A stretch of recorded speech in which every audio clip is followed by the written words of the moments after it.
Olá, bem-vindos à Igreja no Mundo, o programa da Fundação AIS, ajuda à Igreja que sofre aqui na sua televisão. Eu sou o Paulo Aido e é um privilégio saber que posso contar com a sua companhia aí desse lado durante os próximos 50 minutos. Comigo, aqui em estúdio, está a Catarina Martins de Betancourt, a diretora da Fundação AIS em Portugal. Olá, Catarina. Olá, Paulo, e olá também a todos os nossos telespectadores. Many stories in time of war of people opening the door of their house to refugees, to displaced. And in Sudan, maybe it's a famous story, but one that needs to be remembered always, is the story of the emergency response rooms, where people have come together to offer food for the hungry. Acabamos de escutar o padre Diego Carbonare, o superior provincial dos missionários combonianos no Egito e no Sudão. Como se sabe, o Sudão está em guerra, um conflito terrível que começou em abril de 2023 e que opõe o Exército Nacional a um grupo paramilitar conhecido como as Forças de Apoio Rápido. Esta guerra, apesar de não ser falada, apesar de não ser praticamente notícia, provocou já a maior crise humanitária em todo o planeta, com mais de 14 milhões de deslocados e de refugiados. Mas há também muitos mortos, mais de 200 mil. E ninguém escapa à violência. Na semana que passou, ocorreu o assassinato de um sacerdote, o padre Yohanna Al-Amin. Nós vamos falar disto daqui a pouco, mas temos de começar pela Venezuela, sacudida na semana passada por 2 violentos sismos, uma autêntica tragédia que atinge este povo já de si tão sacrificado e tem vivido tempos muito duros. Nós podemos adiantar desde já, Catarina, que a Fundação AIS está em contacto com a Igreja local, procurando definir aquilo que pode ser feito para ajudar, de alguma forma, a minimizar o sofrimento destas populações. Exatamente, Paulo. De facto, mal se soube então que a Venezuela tinha sido atingida por estes 2 poderosos sismos, portanto, na passada quarta-feira, dia 24 de junho, a Fundação AIS ativou logo todos os contactos com a Igreja local para podermos saber como é que as coisas estavam, se já havia notícias de mortos, de feridos, se havia também já alguma informação sobre as igrejas ou conventos ou paróquias que estivessem também já danificados e que também pudessem dar, portanto, no fundo, procurando perceber quais é que eram efetivamente as necessidades mais urgentes da Igreja local, Paulo. As primeiras avaliações davam já conta de uma tragédia. Sim, Paulo, de facto o grau de destruição é muito, muito elevado em algumas cidades e infelizmente isto vai traduzir-se também em muitos mortos e também muitos feridos, o que vai exigir de facto toda a nossa solidariedade, pelo que peço desde já as orações de todos os que nos estão neste momento a ver, porque de facto a Venezuela é um país que vai precisar muito da nossa ajuda e também informo os nossos telespectadores que a Venezuela também desde há muito também um país prioritário para a Fundação AIS. Exatamente, não é? exatamente. E entretanto, foi já decidido não só o envio de uma primeira ajuda no valor de 100 mil euros, como aqui em Portugal também avançou já uma campanha de emergência. Sim, é isso mesmo, Paulo. Portanto, logo nas primeiras horas foi decidido, então, a nível internacional, foi decidido, então, avançar com uma primeira ajuda de 100 mil euros para a Igreja da Venezuela. E como o Paulo disse, aqui em Portugal também arrancámos logo de imediato também com uma campanha e enviei uma mensagem aos milhares de amigos e benfeitores da Fundação AIS, no sentido de lhes dar as últimas informações que tínhamos e que recebemos da Venezuela e da Igreja da Venezuela, mas também para os sensibilizar também para esta situação que se está a viver neste momento neste país. E claro, também, Paulo, obviamente, também para pedir a todos os nossos benfeitores e amigos orações pela Venezuela, claro. Obrigado, Catarina. Este vai ser um tema que, inevitavelmente, vamos regressar na próxima semana. Uma das primeiras mensagens que recebemos foi de Dom Raul Bior Castilho. Nós vamos escutar o arcebispo de Caracas, em plena igreja de São José de Narauli, quase completamente destruída, ao lado do pároco, a fazer um ponto da situação, relatando que havia já imensos edifícios paroquiais destruídos, mas que a prioridade da Igreja estava, sim, no conforto ao povo, no apoio às populações assustadas, em sofrimento, a viverem horas de angústia. Estamos en la iglesia de San José de Ñaraulí, también conocida como Cotiza. Yo con el padre Luis García, el párroco, estamos recorriendo distintas iglesias y muchas han tenido daños estructurales. Aquí se cayó el techo de una de las naves y hay bastantes daños, como en otras también, en Pacuita y en otra de la catedral y en varias de otras iglesias. Y algunas casas parroquiales están colapsadas. Lo importante en este momento es que como pueblo nos sintamos unidos para ver cómo podemos atender a los damnificados, a los que han perdido su casa. Ya desde esta misma noche se están activando redes de solidaridad Estamos por los muertos, que el Señor pues, le dé eterno descanso, por aquellos heridos pues, que se están rescatando y por todas las personas pues, que han perdido seres queridos, ¿no? Un fenómeno de la naturaleza muy fuerte, este terremoto, y le pedimos a Dios que podamos pues, juntos afrontar pues, este momento, buscar en Dios el consuelo y en la solidaridad y la caridad entre todos, cristianos, católicos, todos, una gran red de solidaridad para ayudar a aquellos hermanos que están sufriendo. Los daños materiales sí nos duelen bastante, el patrimonio artístico, pero se puede ir recuperando, pero las vidas humanas es lo más importante. Que el Señor pues, nos bendiga desde esta iglesia de San José de Yaraulí y que nos ayude a cuidar a nuestros hermanos como lo hizo San José.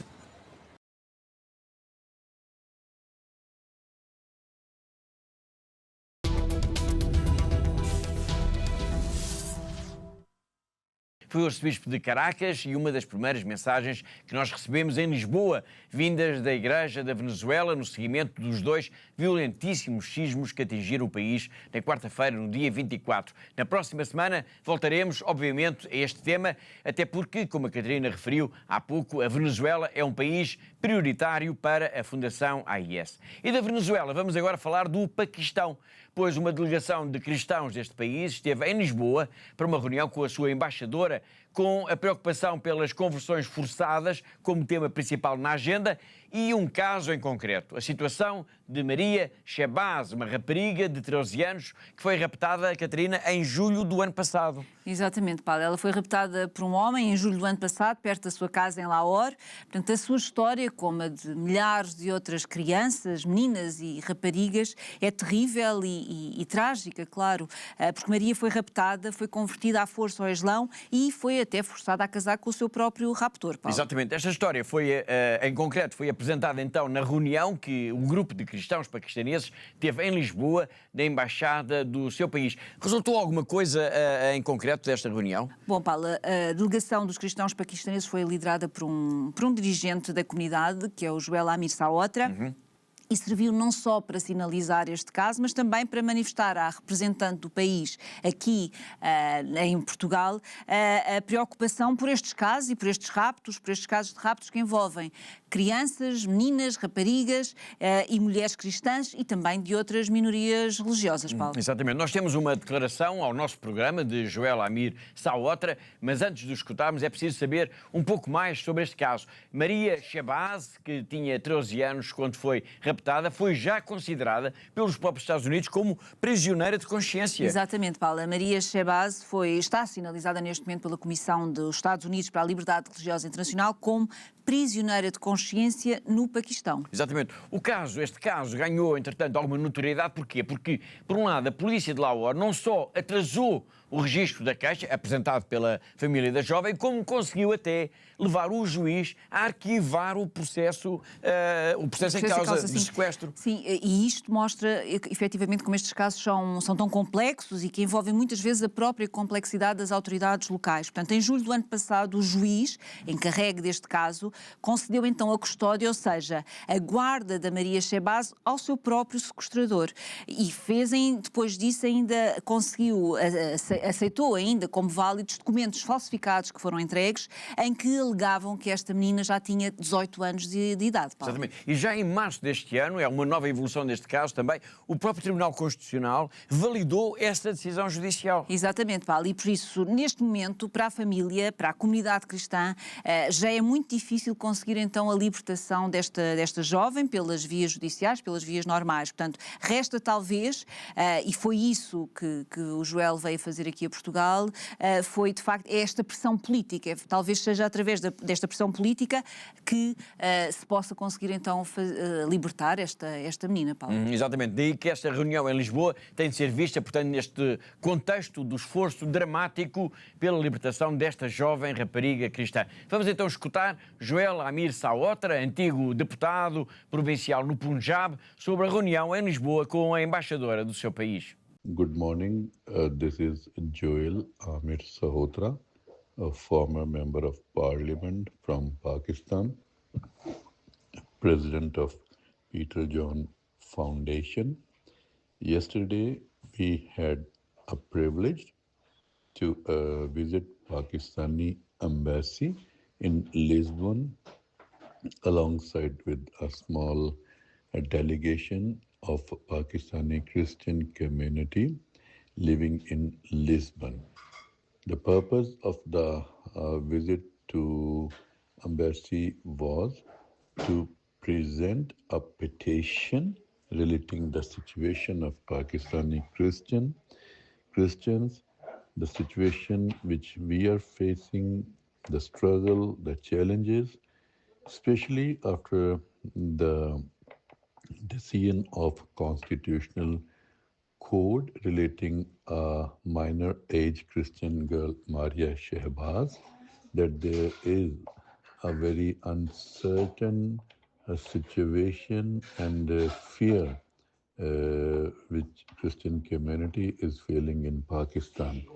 And the delegation shared that ambassador must share our feelings, our observation, and what we really need as an equal citizen of Pakistan with the government of Pakistan.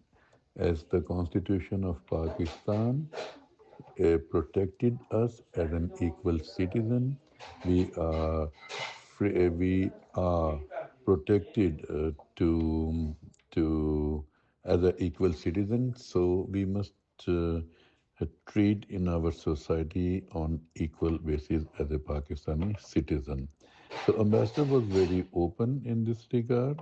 She welcomed the delegation and she expressed her views that embassy is open for every Pakistan, regardless their belief or their religious background. So it was really a productive and good meeting, and I hope that with struggle of all of us, things will become more good. As we love our country, Pakistan, we, as a citizen of Pakistan, we respect and love our country, Pakistan. Thank you.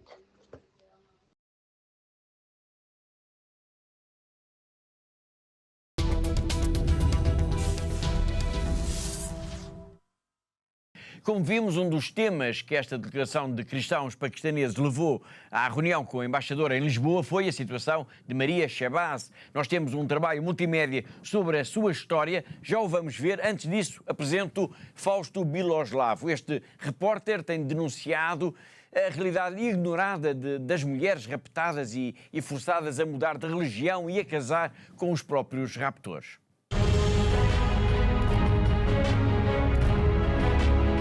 Rapite, stuprate, convertite a forza e costrette a sposare i loro sequestratori musulmani. Ogni anno oltre 1 migliaio di spose bambine cristiane e di altre minoranze religiose subiscono questo ingiusto e tragico destino in Pakistan. Uma, portata via a 14 anni, è ancora nelle mani del marito orco. Mayra è riuscita a fuggire, raccontando di essere stata ripetutamente violentata e costretta ad abiurare la fede cristiana. Asma è morta a causa delle ferite provocate dall'acido gettato in faccia per il rifiuto di sposare un musulmano. Autorità e tribunali troppo spesso chiudono un occhio o danno ragione agli avvoltoi, come la comunità cristiana chiama gli islamici che rapiscono le spose bambine. L'Occidente politicamente corretto e le eroine di Me Too non si occupano di questi casi troppo lontani dai riflettori di Hollywood. Per questo dobbiamo dare una mano ad aiuto alla Chiesa che soffre, che si batte per le giovani cristiane dimenticate del Pakistan. Sarà un Natale difficile a causa del nemico invisibile che ci circonda, un motivo in più per pensare anche a chi sta peggio di noi.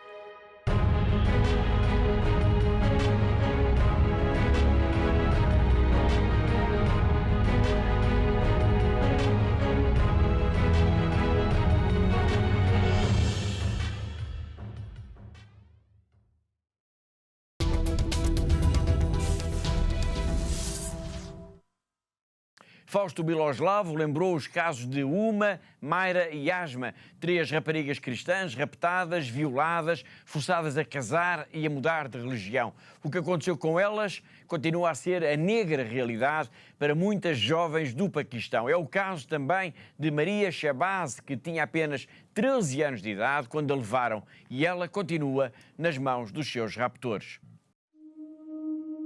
Tinha 13 anos. Foi levada durante a noite. Quando seu pai se dirigiu ao tribunal com documentos, com provas, com as mãos a tremer, o juiz desviou o olhar.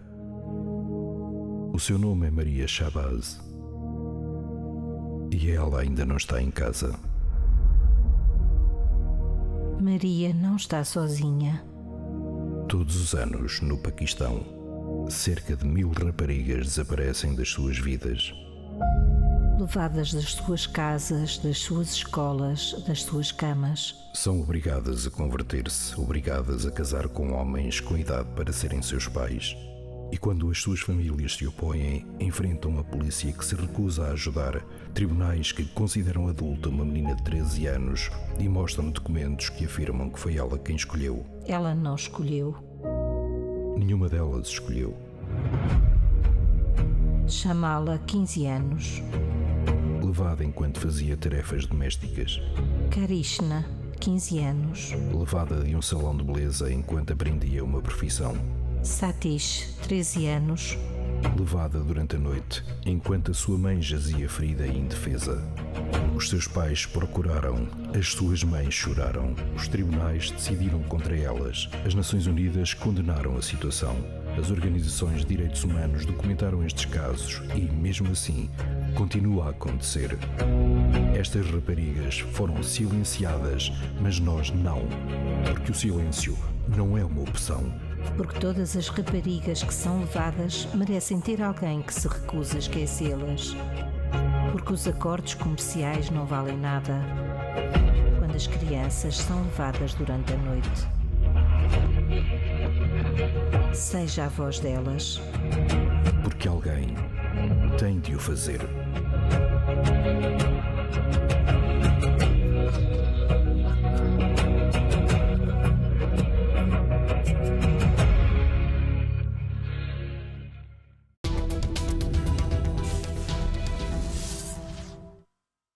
Falámos de crianças raptadas e violentadas no Paquistão.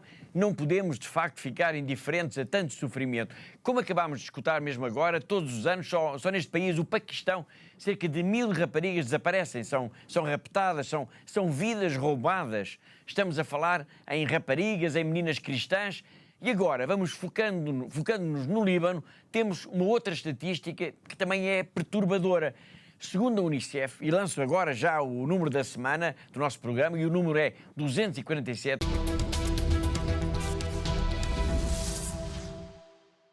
Segundo a Unicef, foram mortas 247 crianças no Líbano desde que começou, Catarina, a guerra entre Israel e o Hezbollah. Sim, Paulo, e é sem dúvida um número perturbador. Portanto, e essas 247 crianças que morreram, a Unicef, que é a Organização das Nações Unidas para a Infância, acrescenta ainda mais 992 que ficaram feridas ou mutiladas desde que este conflito, então, entre Israel e Hezbollah começou, que, como sabemos, foi no passado dia 2 de março. 2 de março, exatamente. Falamos, então, de crianças mortas e feridas no Líbano e podemos dizer que estamos perante, de alguma forma, uma infância devastada por esta guerra. Sem dúvida, Paulo, é sem dúvida isso mesmo, porque mesmo que a guerra termine neste momento, isso não significa de modo algum o regresso à normalidade da vida de todas estas pessoas, e as crianças estão certamente traumatizadas com tudo o que estão a viver. De facto, neste momento há milhares de crianças que foram forçadas a fugir com as suas famílias e muitas, como sabemos, ainda vivem nas ruas, e falta-nos neste momento tudo, a começar pela segurança e também, claro, pela proteção, não é? Exatamente. Estamos a falar então do Líbano, da guerra, do sofrimento de crianças. Mas é importante dar, apesar de tudo isto, também um sinal de esperança.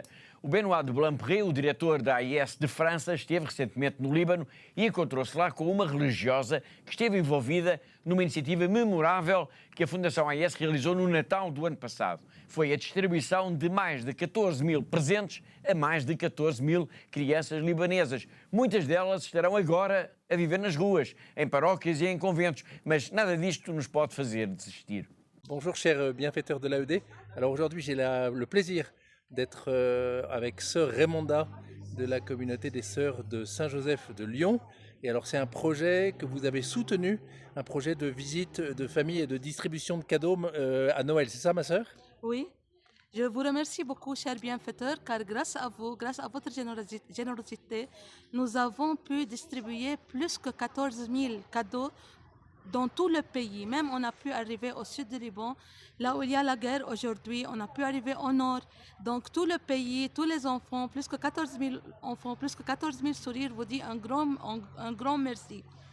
Donc on a visité beaucoup de familles, beaucoup de paroisses, plus que 127 lieux étaient à profiter de ce projet. Voilà, chers bienfaiteurs de l'AED, une illustration très concrète de ce que votre aide permet concrètement. L'Église ici fait la différence et au service de tous. Donc en grande union de prière, ma sœur, avec votre communauté et avec tous les bienfaiteurs de l'AED. Oui, une union de prière et merci beaucoup pour tout ce que vous faites.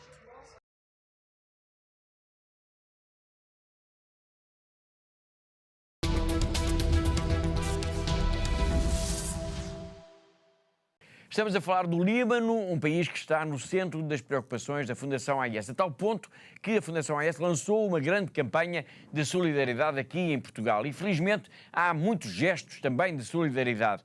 E falo disto agora porque no passado fim de semana, aliás, há 2 semanas, houve em Cascais, no Patriarcado de Lisboa, uma caminhada missionária em apoio à Igreja do Líbano. Uma caminhada que correu muito bem e que contou, Catarina, com a participação também da Fundação AIS. É isso mesmo, Paulo, e correu de facto muito bem. Foi organizada então pelo Serviço de Animação Missionária do Patriarcado de Lisboa.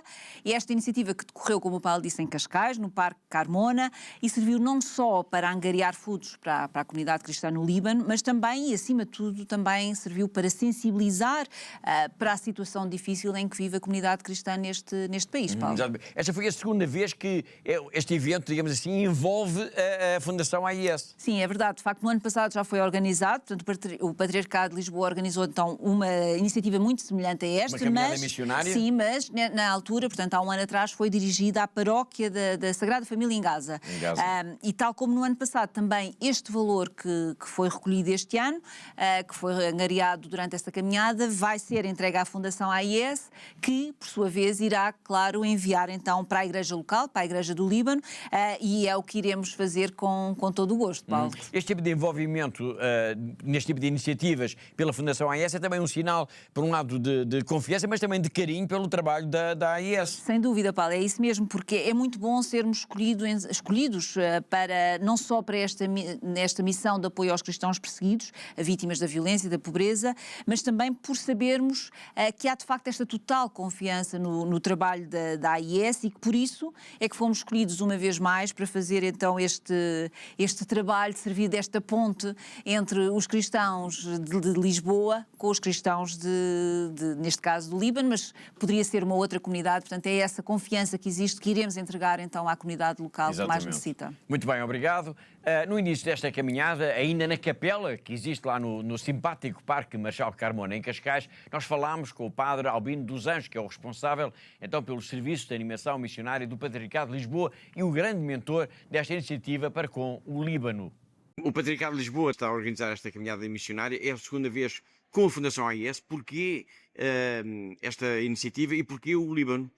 O Serviço de Animação Patriarcado de Lisboa já desenvolve esta atividade desta caminhada missionária há muitos anos e, efetivamente, como diz, este é o segundo ano que nós temos esta alegria, podemos partilhar este trabalho com a AIS, que ajuda a Igreja que sofre, porque nos tem ajudado bastante e nós louvamos o trabalho que esta Fundação desenvolve e que nos permite mobilizar e canalizar os fundos que nós conseguimos recolher com mais, vamos dizer, com mais transparência e com mais rigor, porque sabemos que fazem um trabalho excedível e nós temos lido muito dos vossos relatórios e dos vossos testemunhos. Nós, como patriarcado, temos esta sensibilidade, não só porque o nosso patriarca, na última carta pastoral, nos chama muita atenção desta necessidade da Igreja de Lisboa se transformar cada vez mais num rosto missionário, e estas nossas atividades pretendem ser um pouco esta resposta do Patriarcado de Lisboa, que, ainda que geograficamente se possa dizer, está um pouco longe, vamos assim dizer, daquilo que se passa no Líbano, comunga com muita solicitude, com muito carinho e também com dor, mas ao mesmo tempo com caridade, aquilo que é o drama que estas comunidades cristãs do Líbano vivem.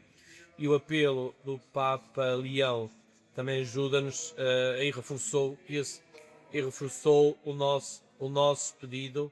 Nós hoje, aqui neste lugar, nesta paróquia, nesta zona da paróquia de Cascais, podemos desenvolver esta nossa atividade. E porquê a escolha do Líbano em concreto? A escolha do Líbano veio muito, como eu dizia, há dias eu lia que o Papa Leão tinha telefonado para o Salvador 10 padres do Líbano, e aquele testemunho eu ouvi depois na Vatican News, li e depois vi o vídeo, tocou bastante. Estes colegas sacerdotes de ritos diferentes, mas católicos, que realmente estão a fazer um trabalho incrível em situações difíceis, aberto a todos, não é só para os cristãos e católicos, é aberto a toda a comunidade, e nós sentimos que podia ser uma resposta muito interessante da parte do Patriarcado, dar o seu pequeno contributo, que se calhar não passará disso, mas para nós significa um grande contributo, independentemente do valor que vamos apurar, é para nós um grande contributo a dizer às comunidades cristãs do Líbano que a Diocese de Lisboa se preocupa com eles e está muito atento ao seu trabalho e apoia-os na medida do possível. E também é uma questão de sensibilização da opinião pública. Claramente. Nós percebemos claramente, e as redes sociais são um bom termómetro, assim posso dizer disso, quando nós colocarmos algo relacionado, neste caso, com o Líbano, a reação é incrível. Portanto, as pessoas estão muito sensíveis, e isso para nós, como cristãos, é um grande desafio, não é? Se as pessoas têm sensibilidade, contrariamente ao que eventualmente nós muitas vezes pensamos, as pessoas são solidárias com aqueles que sofrem, e tem este efeito de despertar a nossa diocese também para essa sua responsabilidade. Então, podemos dizer, então, para finalizar, que de certa forma isto também é uma maneira de o Patriarcado de Lisboa reconhecer, digamos, esta necessidade que a Fundação AIS tem vindo a propagar há tanto tempo sobre a questão do Médio Oriente e do Líbano em particular. Claramente. A Fundação, a ajuda da Igreja que Sofre, tem sido para o Patriarcado de Lisboa, creio para todas as dioceses de Portugal, eu falo de Portugal e da nossa Diocese de Lisboa, um grande testemunho, uma boa provocação, se assim eu posso dizer, a estarmos atentos, sensíveis, a não deixarmos dormir por uma normalidade que acaba por ser, é verdade, a gente vai assistir todos os dias a estes bombardeamentos, mas não devia ser normal. E isso vale muito o trabalho que a ajuda da Igreja que Sofre faz neste tipo de nos despertar, para nós tomarmos consciência da nossa responsabilidade e não deixarmos perpetuar o mal.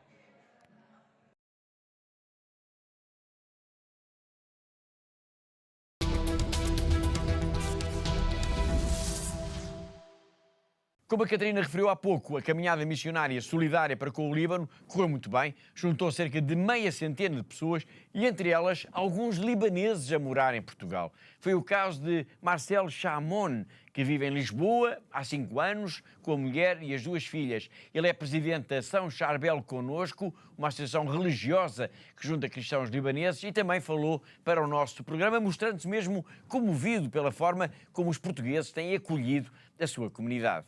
Hello, my name is Marcel Chamoun. I am Lebanese. I am 59 years old. I've been here in Lisbon with my family, my wife and 2 daughters from almost 5 years. We came here to this because we are so happy to see that we have people thinking about the Christians in Lebanon. We did really loved it. We saw it by surprise on the Patriarcha website, and we said that we need to know more about it. I am the president of a religious association in Portugal called São Charbel Conosco. My other board member and other members of the association couldn't come here because we knew about the event from a very short period. That's why today we were like maybe 8 or 9 persons just here. But it confirms what we always say, is that we feel that we are blessed for being here in Portugal, and to see that people who love and do activity for the Christian, especially for the Christian in difficult areas like in Lebanon and other areas. May God bless you and be with you always. God bless.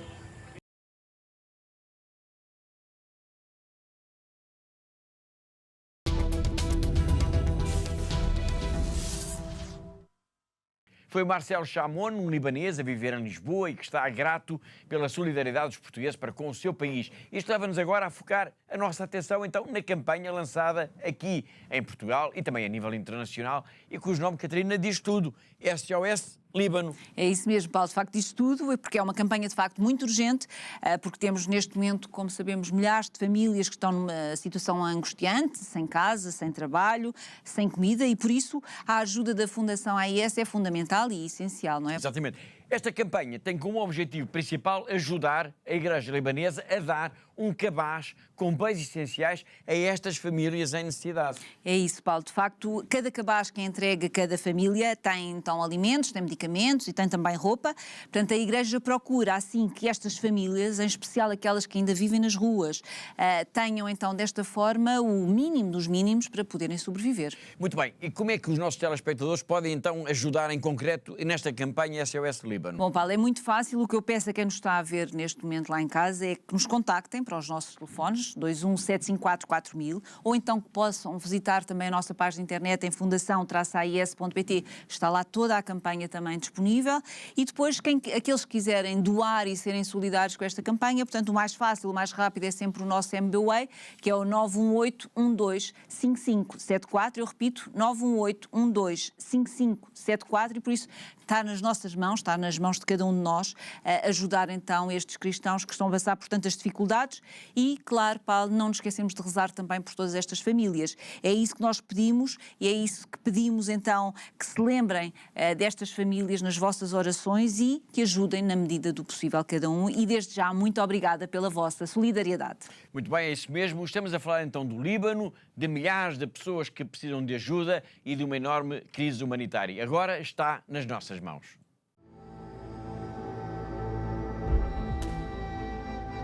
For years, Lebanon has been facing one crisis after another. 2019, the economy collapses. 2020, the Beirut explosion shocks the nation. Since then, crisis after crisis. Families struggle to survive. Many are forced to leave. For Christians in Lebanon, the pressure is even greater. Communities are shrinking. The future feels uncertain. And yet many are still holding on because the church is still there. A place of faith, a place of support, a place of hope. Today that presence depends on support. Through your compassionate heart, the church can continue to stand for those who need it most. After years of crisis, Lebanon cannot be forgotten. Stand with Christians in Lebanon. Donate now.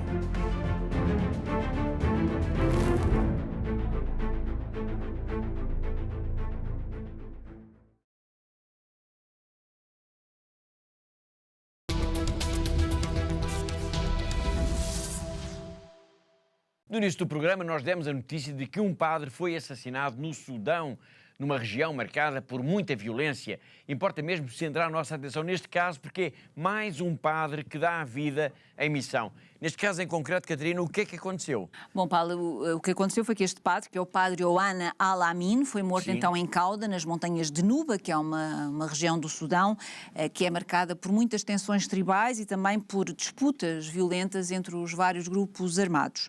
De acordo com as fontes locais, Paulo, o assassinato deste padre e de 2 outras pessoas que estavam com ele parece ter sido um ato de retaliação depois de ele ter denunciado o roubo de medicamentos que estavam destinados à população local, não é? O crime aconteceu na sexta-feira, dia 19 de junho. Esses medicamentos em causa estavam onde? Bom, Paulo, estavam à guarda da igreja, não é? Portanto, o padre Oana tinha esta responsabilidade na paróquia de São Vicente, em Cauda, e os medicamentos eram guardados ali, na igreja, para depois então serem distribuídos conforme as necessidades, claro, pela população local, não é? Exatamente. Bom, importa aqui dizer que este crime, mais um crime contra um membro da igreja, ocorreu, como a Catarina disse, nas montanhas Nuba, que é uma zona já de si muito problemática, onde se têm registado conflitos armados. Mas o padre Oana sabia disso, mas não saiu de lá, mesmo sabendo os sérios riscos que corria, não é? Sim, o padre Oana, ele optou por permanecer junto à sua comunidade, junto àqueles que mais precisam, portanto, e tornou-se mesmo um dos poucos padres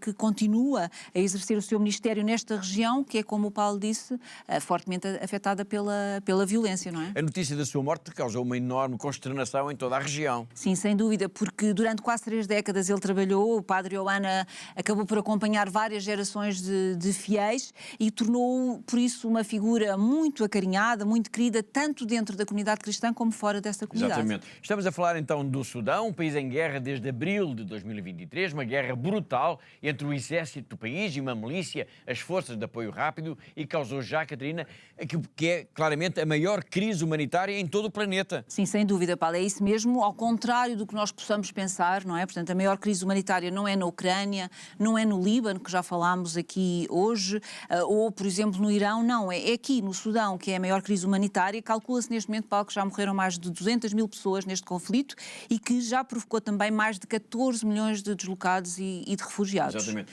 No início do programa nós escutámos o padre Diego Carbonara, que é o superior provincial dos missionários combonianos no Egito e no Sudão. Nós já o vamos escutar, mas antes disso, Catarina, uma curiosidade. Que projetos é que tem a Fundação AIS no Sudão? Bom, Paulo, temos de partir do princípio que o Sudão é um país maioritariamente muçulmano, por isso quer dizer que tem uma muito reduzida comunidade cristã. No entanto, apesar disso, Paulo, a Fundação AIS está presente no Sudão, apoiando a igreja local, e neste momento estão em curso cerca de 15 projetos, ligados todos eles, na maioria, à sobrevivência das próprios padres e das próprias irmãs, portanto, à ajuda de subsistência aos religiosos. Portanto, padres e irmãs que vivem, como estamos a ver aqui com este caso, que desafiam todos os dias a morte nestes países que estão em guerra, não é? Exatamente. E um desses sacerdotes foi agora assassinado. Vamos então ao encontro do padre Diego, superior dos combonianos no Egito e no Sudão. Hi everyone, my name is Father Diego Dalle Carbonare. I'm an Italian Comboni missionary. I'm currently the provincial superior for the Comboni missionaries in Egypt and Sudan. I often say that in war we see the worst of human beings, but also we see the best of human beings. We see human beings at their best. We see solidarity. We see the parable of the Good Samaritan just displayed in front of us. Many stories in time of war of people opening the door of their house to refugees, to displaced. And in Sudan, maybe it's a famous story, but one that needs to be remembered always, is the story of the emergency response rooms, where people have come together to offer food for the hungry. As Comboni missionaries, as well as Catholic Church at large, we are coming back to Khartoum. It's not that the church is coming back, because the church was in Khartoum. People were there and have been praying. Those who are unable to leave the town for one reason or another have been continuing their life of prayer with their catechists, with their local leaders. But for us as priests, especially for us foreigners, this is the time to go back and to continue the journey with them. Our presence has been much welcome. Personally, I was there last Christmas and I had the chance to celebrate in some of the chapels and communities in Khartoum where there had not been a mass for 27 months. There had been no baptism, no confession, no confirmation. So actually during Christmas it was really intense work, but it was God who is at work and was doing through us, the few priests that were there. He did his work.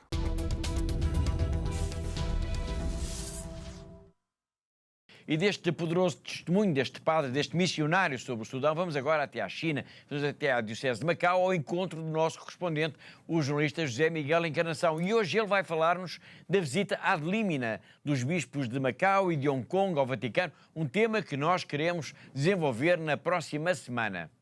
Os bispos de Macau e Hong Kong foram recebidos ontem pelo Papa Leão XIV no Vaticano.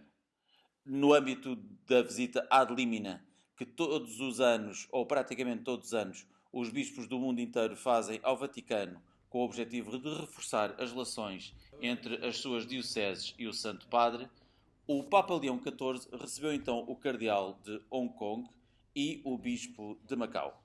Dom Stephen Lee levou uma agenda com alguns pontos importantes, assim como também o bispo de Hong Kong o fez, sendo que o Papa Leão XIV disse logo que os recebeu que lhes dava as boas-vindas e que tinha algum tempo para com eles conversar.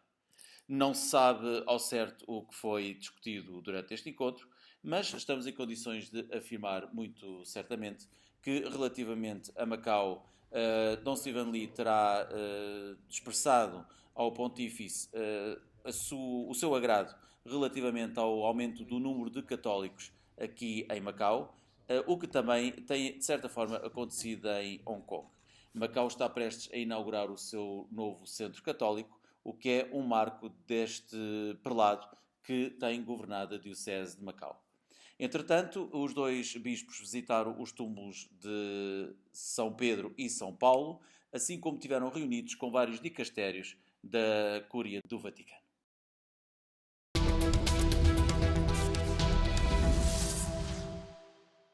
Foi José Miguel Encarnação, o nosso correspondente em Macau, na China, e assim chegamos ao fim da primeira parte de Igreja no Mundo. Na segunda parte nós vamos falar de Moçambique, da campanha que a AES lançou também agora aqui em Portugal de apoio aos cristãos de Cabo Delgado, e vamos dizer como é que foi no ano passado a solidariedade dos portugueses para com os cristãos perseguidos no mundo. Uma curiosidade boa, mas que só vamos desvendar daqui a pouco, depois de um breve intervalo. Até já!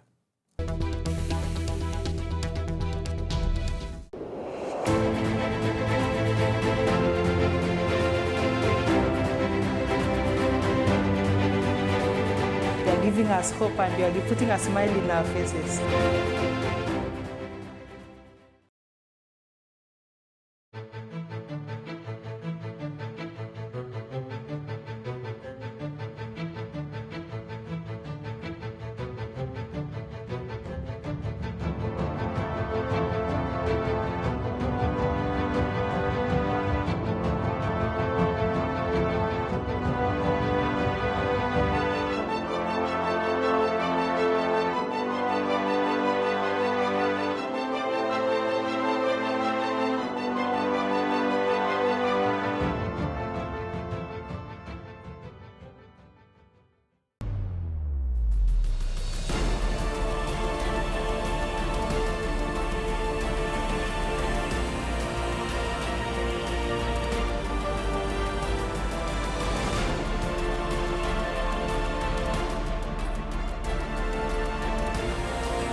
Vamos agora falar de Moçambique, a propósito da campanha que a Fundação AES acaba de lançar aqui em Portugal, de apoio à igreja local, em especial às dioceses mais atingidas pela ameaça terrorista, ou seja, as dioceses de Pemba, Nampula e de Nacala. Já vamos explicar o que se pretende com esta campanha, mas antes disso, vamos ao encontro de um homem que viu os terroristas atacarem por 2 vezes a sua aldeia. Num desses ataques, os terroristas degolaram o seu próprio filho. Agora ele é um dos mais de 1.200.000 deslocados em Moçambique. Vive em Pemba, num quintal, ao ar livre.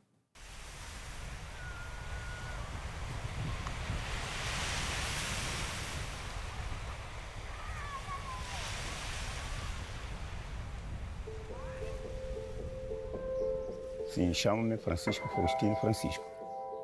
Tenho 52 anos de idade.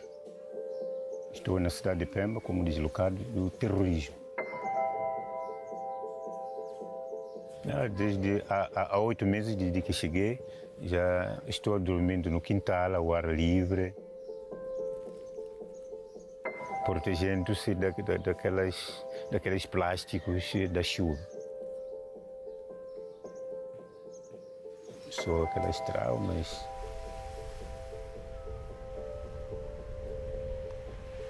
E tivemos o primeiro ataque. Foi no dia 7 de abril de 2020. 31 de outubro, então fomos atacados de novo, o segundo ataque. Já o meu filho, primeiro acautelei o filho para que não andasse para lá. Mas um grupo de jovens que andavam por ali também a pular, não sei, à procura de quê, e conseguiram encontrar-se com terroristas e degolaram.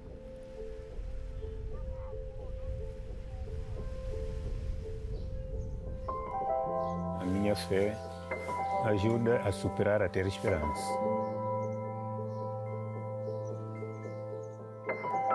Padre, conhecendo-me desde casa, então procurou. Eu, depois as minhas dificuldades, ele começou a preocupar-me, a atender-me. O primeiro grupo procurou, me chamou e que tinha um projeto para o microcrédito. Se aceita ou não, eu disse que aceito. A partir de manhã até o pôr do sol, está a sair. 2, 3, 4 minutos, vem aparecer alguém, quero sabão, quero isso.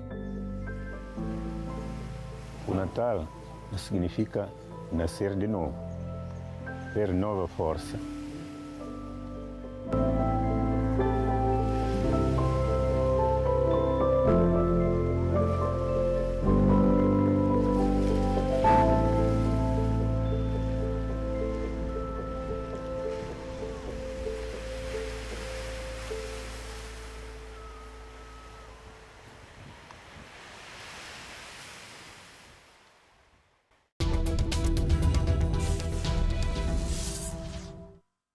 Escutámos o Sr. Faustino, um dos mais de 1.200.000 deslocados em Moçambique, vítima dos terroristas do Estado Islâmico. A situação neste país africano, em especial em Cabo Delgado, é muito grave, os ataques sucedem-se e, por isso, a Fundação AES, em resposta a um apelo da Igreja local, acaba de lançar aqui em Portugal uma campanha de ajuda humanitária. Uma campanha que pretende ser, Catarina, um sinal da nossa solidariedade para com estes cristãos. Sem dúvida, Paulo. De facto, esta campanha pretende ser, de facto, este sinal de solidariedade, que nos preocupamos realmente com os cristãos de Moçambique, que todos os dias, como sabemos, vivem dias sobressaltados pela ameaça terrorista, também pelo crime e também, claro, pela pobreza. Portanto, estamos a falar de uma comunidade exemplar que tem dado provas de uma coragem inabalável, mas que precisa muito da nossa ajuda, Paulo. E por isso é que nós estamos a pedir então aos portugueses que rezem pelos cristãos de Moçambique e que, na medida do possível, ajudem também estas famílias que sofrem e que não têm mais ninguém que os possa ajudar e, ao mesmo tempo, também não renegam a sua fé, Paulo. Exatamente. Aliás, a história do Sr. Sr. Francisco Faustino, que acabámos de ver, é um exemplo disso? Claro que sim, Paulo. De facto, ele é um exemplo do que destes cristãos de Moçambique têm passado nos últimos anos. Portanto, ele viu o seu próprio filho ser decapitado, viu os terroristas invadirem a sua aldeia, foi forçado a fugir, vive neste momento em Pemba, como o Paulo disse, em condições muito precárias, e agora, graças à ajuda então da Diocese local e a um projeto de microcrédito que é também apoiado pela Fundação AES, ele tem uma pequena banca de venda de sabão, mas acima de tudo, Paulo, é de facto esta força da fé que o anima e que o sustenta e que o permite que ele continue a viver. E é admirável ver tudo isto, Paulo, que apesar de tudo o que passou, ele não tem uma palavra de ódio, não tem uma palavra de rancor, não é? De facto, isso é admirável. É admirável. Bom, a ajuda aos deslocados, às vítimas dos terroristas, é de facto um dos aspectos mais importantes da campanha que a Fundação AES acaba de lançar aqui em Portugal. Sim, Paulo, como nós já dissemos aqui, há cerca de 1.200.000 deslocados, são pessoas como o Sr. Francisco Faustino e que precisam muito da nossa ajuda, têm mesmo de ser ajudados para poderem sobreviver. Portanto, não podemos ficar de forma alguma indiferentes a este sofrimento deste povo, de tantas pessoas que no norte de Moçambique têm enfrentado uma das mais poderosas e mais violentas ofensivas terroristas do grupo Estado Islâmico, Paulo. E tal como o Sr. Faustino, que vimos há pouco, mais de 1.200.000 deslocados em Moçambique precisam de ajuda praticamente para tudo. Exatamente, Paulo, são as necessidades básicas que estamos aqui a falar. Eles precisam de comida para o dia-a-dia, para sobreviverem, eles precisam de roupa, precisam de produtos de higiene, precisam até de abrigo. Portanto, tudo aquilo que nós queremos com esta nossa campanha, Paulo, é de facto ajudar a Igreja local, portanto as dioceses de Pemba, Nampula e Nacala, a apoiarem estas famílias que estão deslocadas. Portanto, estamos a falar em famílias também com muitas crianças e também com idosos, Paulo. Exatamente. Portanto, aquilo que a Fundação AES pede é uma ajuda concreta para, por exemplo, a alimentação destas famílias de deslocados. Exato, é isso mesmo, Paulo. É preciso, portanto, ajudar estas famílias, portanto, ajudar, no fundo, ajudar a Igreja local, que, como sabemos, também é uma igreja muito pobre e muito necessitada e que, por isso, não tem forma alguma de auxiliar todas estas pessoas deslocadas que chegam até à sua porta, portanto, vítimas desta violência terrorista. Portanto, aquilo que nós pedimos é uma ajuda concreta, Paulo. E, por exemplo, com 45 euros é possível nós alimentarmos uma destas famílias deslocadas durante um mês, Paulo. Muito bem. Recapitulemos então. Com 45 euros é possível alimentar durante um mês uma família de deslocados, de vítimas do terrorismo em Moçambique. E quem quiser ajudar, o que é que tem que fazer? Bom, Paulo, é muito fácil. Portanto, isto é válido não só para esta campanha de Cabo Delgado, mas também para todas as outras campanhas que temos a decorrer. Portanto, aqui deixo a sugestão aos nossos telespectadores para visitarem a nossa página de internet, portanto, fundação-aes.pt, que é importante. Estão lá todas as campanhas que estão a decorrer, os projetos que estamos a apoiar, tudo o que estamos a fazer.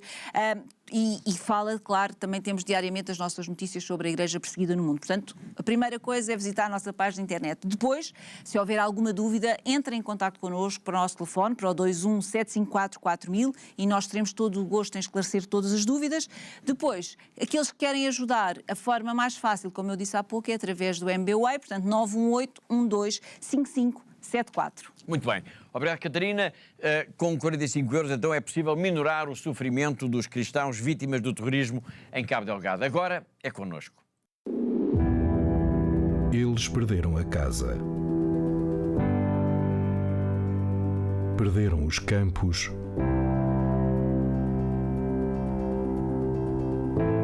Perderam familiares. Em Cabo Delgado, o terrorismo já obrigou mais de 1.200.000 pessoas a fugir. Mas não podemos perder a esperança. Os terroristas matam e destroem, mas a Igreja continua ao lado dos que sofrem. E nós também podemos estar. Este é o desafio. Com apenas 45 euros, ajuda a alimentar uma família durante um mês. Estas famílias, estes cristãos, não podem ser abandonados. Cabo Delgado precisa de si, precisa de nós. Hoje.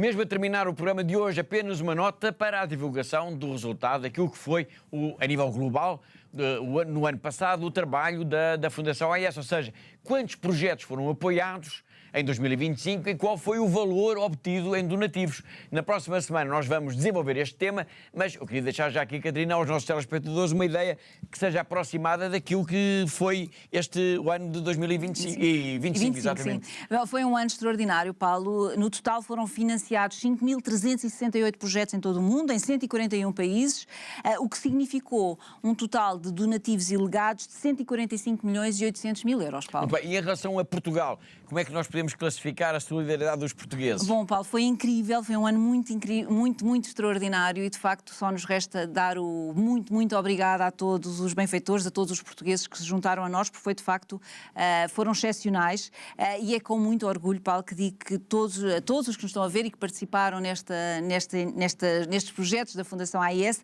que o ano passado foi sem dúvida o melhor ano de sempre da Fundação AES. Bem, ser o melhor ano de sempre significa o quê? Bom, Paulo, significa que conseguimos qualquer coisa como 4 milhões e quase 269 mil euros aqui em Portugal. Portanto, houve um aumento de 8,7% face a 2024. Portanto, foi um ano extraordinário e por isso eu tenho mesmo que dizer muito obrigada a todos os que nos estão a ver, em nome de toda a nossa equipa, em nome da Fundação AES, em nome de todos os cristãos que sofrem, que são perseguidos e que vivem sobressaltados por causa das guerras, do terrorismo, da pobreza.